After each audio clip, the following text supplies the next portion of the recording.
வணக்கம். இது people English series. பொதுவா நம்ம கட்ன்ற வார்த்தையை கட் பண்றது, வெட்டுறது அப்படிங்கிற அர்த்தத்துல நம்ம யூஸ் பண்ணுவோம். இது தவிர கட் அப்படின்னு சொல்றதுக்கு நம்ம ரிமூவ் பண்றது, டெலீட் பண்றது இந்த மாதிரி அர்த்தத்திலையும் நம்ம யூஸ் பண்ணுவோம். சாதாரணமா வேர்ட் டாக்குமெண்ட்ல எல்லாம் நம்ம ஒர்க் பண்றப்போ cut that line, cut that paragraph அப்படிலாம் நம்ம சொல்லுவோம் இல்லையா? ஸோ அந்த மாதிரி ரிமூவ் பண்றது, டெலீட் பண்றதுன்ற அர்த்தத்துல யூஸ் பண்ணுவோம். இது தவிர நம்ம ரொம்ப காமனான ஒரு யூசேஜ் வந்து ஆப்சென்ட் ஆகிறதுக்கு நான் கிளாஸை கட் பண்ணிட்டேன் அப்படி சொல்லுவோம் இல்லையா? ஸோ அது மாதிரியும் நம்ம யூஸ் பண்ணுவோம். ஸோ இது தவிர கட்டை நம்ம எப்படியெல்லாம் யூஸ் பண்ணலாம் அப்படின்றத தான் நம்ம இந்த வீடியோவில் பார்க்க போகிறோம். நம்ம ஃபர்ஸ்ட் பார்க்க போகிறது இந்த கட்டுன்ற வார்த்தையை பொதுவாக நெகட்டிவ் சென்டென்சஸில் நம்ம வந்து it is not satisfactory, it is not good enough அப்படின்ற மாதிரி அர்த்தத்தில் நம்ம யூஸ் பண்ணுவோம். ஸோ அது அந்த அளவுக்கு திருப்திகரமாக அந்த வேலையை செய்யலை அப்படின்னு சொல்கிறதுக்கு நம்ம யூஸ் பண்ணுவோம். So Gantt cut it, doesn't cut it, don't cut it, didn't cut it இந்த மாதிரிலாம் நம்ம யூஸ் பண்ணுவோம். ஸோ இதை எப்படி யூஸ் பண்ணுறது அப்படின்றத சில எக்ஸாம்பிள்ஸ் பார்க்கலாம். இப்போ ஃபர்ஸ்ட் எக்ஸாம்பிளாக நான் வந்து காரோட என்ஜினை நானே சரி பண்ணேன், என்னால் முடிஞ்ச அளவுக்கு சரி பண்ண ட்ரை பண்ணேன். ஆனால் ஒரு மெக்கானிக் மாதிரி என்னால் அதை நல்லா திருப்திகரமாக செய்ய முடியலை அப்படின்னு நம்ம சொல்ல போகிறோம். ஸோ செய்ய முடியலை அப்படின்ற மாதிரி இடங்களில் நம்ம வந்து கேன்ட் இல்லை குடின்ட், கேன்ட் கட் இட் இல்லை பாஸ்ட் டென்ஸாக இருக்கிறதுனால நம்ம வந்து குடின்ட் கட் இட் அப்படின்னு நம்ம யூஸ் பண்ண போகிறோம். I tried my best to fix the car engine, but I couldn't cut it like a mechanic. So இந்த இடத்துல நாம I couldn't do it like a mechanic. I couldn't do it satisfactorily like a mechanic. So இந்த மாதிரி தான் நம்ம வந்து சொல்ல போறோம். நான் பண்ணினது வந்து அந்த அளவுக்கு சாட்டிஸ்ஃபேக்டரியா இல்லை அப்படின்றது தான் நம்ம இப்படி சொல்றோம். ஸோ அதை தான் சிம்பிளா I couldn't cut it like a mechanic அப்படின்னு நம்ம சொல்றோம். இப்போ ஒருத்தவங்க ஒர்க் பண்றாங்க, அவங்க வந்து சரியா ஒர்க் பண்ண மாட்டேங்கிறாங்க, அவங்க ஒழுங்கா திருப்திகரமா வேலை செய்யலைன்னா அவங்க சீக்கிரமே இந்த ஜாபை இழக்க நேரிடும் அப்படின்னு நம்ம சொல்ல போறோம். She lose her job if she doesn't cut it. She lose her job soon if she doesn't cut it. So இந்த இடத்துல முடியல அப்படின்ற வார்த்தை வரலன்றதுனால, செய்யலைனா அப்படின்னு இருக்கிறதுனால நம்ம இந்த இடத்துல சப்ஜெக்ட் ஷீன் இருக்கிறதுனால டசன்ட் நம்ம யூஸ் பண்றோம். இப்போ இதுவே ஐ, யூ, வி, தே அந்த மாதிரி ஏதாவது வந்ததானா டோன்ட்னு யூஸ் பண்ணியிருப்போம்.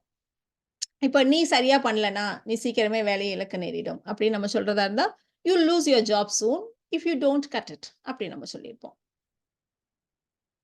போட்டியில மேட்ச்ல அந்த டீமோடைய பெர்ஃபார்மன்ஸ் அவங்க வந்து திருப்திகரமா இல்லை, அவங்க திருப்திகரமா செயல்படலை அப்படிதான் அதை தான் நம்ம இந்த இடத்துல மீன் பண்றோம். The team's performance in the match didn't cut it. So ஏற்கனவே நடந்து முடிஞ்ச மேட்ச்ல அது வந்து சாட்டிஸ்ஃபேக்டரியா இல்லைங்கிறத சொல்றதுனால நம்ம வந்து பாஸ்ட் டென்ஸ்ல யூஸ் பண்றோம். டீம் வந்து சாட்டிஸ்ஃபேக்டரியா பெர்ஃபார்ம் பண்ணல, அதுதான் நம்ம இந்த இடத்துல மீன் பண்றோம்.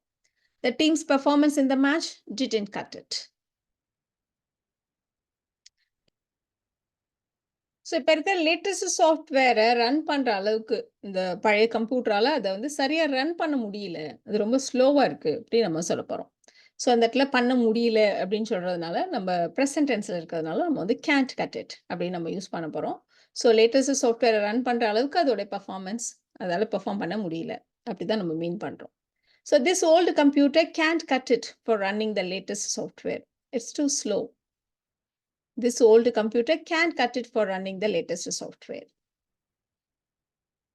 கட்டுடைய அர்த்த மீனிங் அப்படின்னு சொல்லணுமானா அடுத்தவங்களை ஹர்ட் பண்றது, அது மாதிரி அர்த்தத்திலையும் நம்ம வந்து கட்டை யூஸ் பண்ணுவோம். இதுக்குன்னு சில ஃபிக்ஸட் ஃப்ரேசஸ்லாம் கூட யூஸ் பண்ணுவாங்க.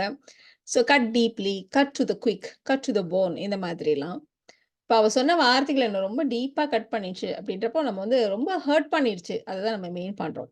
Her words cut me deeply, இல்லைனா her remarks cut me to the quick அப்படி நம்ம சொல்லலாம். his words cut me to the bone அப்படிலாம் நம்ம சொல்லலாம். the way he answered cut me to the bone இந்த மாதிரியெல்லாம் நம்ம சொல்லலாம். கட்டுடைய அடுத்த அர்த்தம் இந்த இடத்துல வந்து ரொம்ப ஸ்பெசிஃபிக்காக இது வந்து ஒரு ஃப்ரேஸு கட் இன் லைன் அப்படின்றப்போ நம்ம வந்து ஒரு கியூவில் நிற்கிறோம் அப்படின்னா யாராவது இடையில பூருவாங்க இல்லையா, அதுதான் நம்ம வந்து கட் இன் லைன் அப்படின்னு நம்ம சொல்லுவோம். இப்போ நான் வந்து வரிசையில் நிற்கிறப்போ எனக்கு முன்னாடி ஒருத்தர் இடையில ஒரு பாட்டுக்கும் பூந்துட்டாரு, நான் வந்து எனக்கு ரொம்ப கோவமாக இருந்துச்சு, எனக்கு பயங்கர கோவம் வந்துருச்சு அப்படிலாம் நம்ம சொல்லுவோம் இல்லையா. So I was angry when someone cut in line ahead of me. எனக்கு முன்னாடி நான் வரிசையில் நிற்கிறப்போ எனக்கு முன்னாடி இடையில ஒருத்தர் பூந்ததுனால எனக்கு ரொம்ப கோவம் வந்தது. I was angry when someone cut in line ahead of me. இப்போ அவங்க வந்து குழந்தைய வச்சுட்டு இருந்தாங்க, அதனால நாங்கள் வந்து வரிசையில் பின்னாடி நிற்காம இடையில நிற்க அலோவ் பண்ணோம். Since the woman was holding a child, we let her cut in line. Since the woman was holding a child, we let her cut in line. கட்டுடைய அடுத்த அர்த்தம் இந்த இடத்துல இது வந்து ஒரு ஃப்ரேஸ் அகேன்.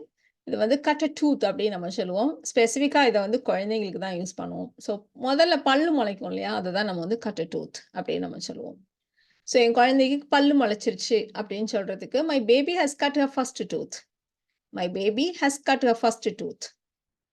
இப்போ இத பெரியவங்களுக்கு எப்படி யூஸ் பண்றது அப்படின்னா, நம்மளுடைய ஃபர்ஸ்ட் எக்ஸ்பீரியன்ஸ் அத பத்தி பேசுறப்போ நம்ம வந்து இதே மாதிரி கட் டீத் அப்படின்னு நம்ம யூஸ் பண்ணுவோம்.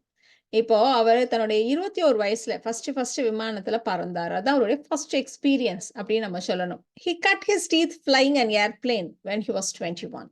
He cut his teeth flying an airplane when he was 21. So அதுதான் அவருடைய ஃபர்ஸ்ட் எக்ஸ்பீரியன்ஸ். அதுதான் நம்ம அப்படி சொல்றோம். அதே மாதிரி ஒருத்தர் முதல்ல அரசியல்ல இந்த வருஷத்துல நுழைஞ்சார் அப்படின்னு நம்ம சொல்லணும். அது அவருடைய கன்னி முயற்சி, முதல் அரசியல் பிரவேசம் இப்படியெல்லாம் சொல்லுவாங்க இல்லையா தமிழ்ல. அவர் 1962 முதலாக அரசியலில் நுழைந்தார். அரசியலில் காலடி எடுத்து வைத்தார் அப்படியெல்லாம் சொல்றதுக்கு. He cut his political teeth in 1962. இந்த மாதிரி சொல்லலாம். அப்படி இல்ல அப்படின்னா, இன்னும் கொஞ்சம் சிம்பிளா சொல்றதுக்கு, நம்ம வந்து எந்த டிபார்ட்மெண்ட்ல வந்து பிசினஸ்ல முதலில் நுழைந்தார், விளையாட்டுத் துறையில் முதலில் நுழைந்தார், இந்த மாரிலாம் சொல்லணும் அப்படின்னா, அப்போ வந்து இந்த ஸ்ட்ரக்சர் நம்ம யூஸ் பண்ணலாம். இன்னுமே சிம்பிளா இருக்கும். இதுல வந்து நம்ம இன் போட்டுட்டு எந்த டிபார்ட்மெண்ட்டோ, எந்த ஃபீல்டோ அத நம்ம வந்து யூஸ் பண்ணிக்கலாம். He cut his teeth in politics in 1962. He cut his teeth in cinema in 1962. ஏதோ ஒரு field. He cut his teeth in sports. இல்ல he cut his teeth in cricket. எதா வேணா சொல்லலாம் நம்ம. இந்த மாரி சொல்லிட்டு எந்த வருஷம், எந்த எந்த இடத்துல, அட்டுன்னு போட்டு எந்த பிளேஸ் இந்த மாரிலாம் நம்ம சொல்லலாம்.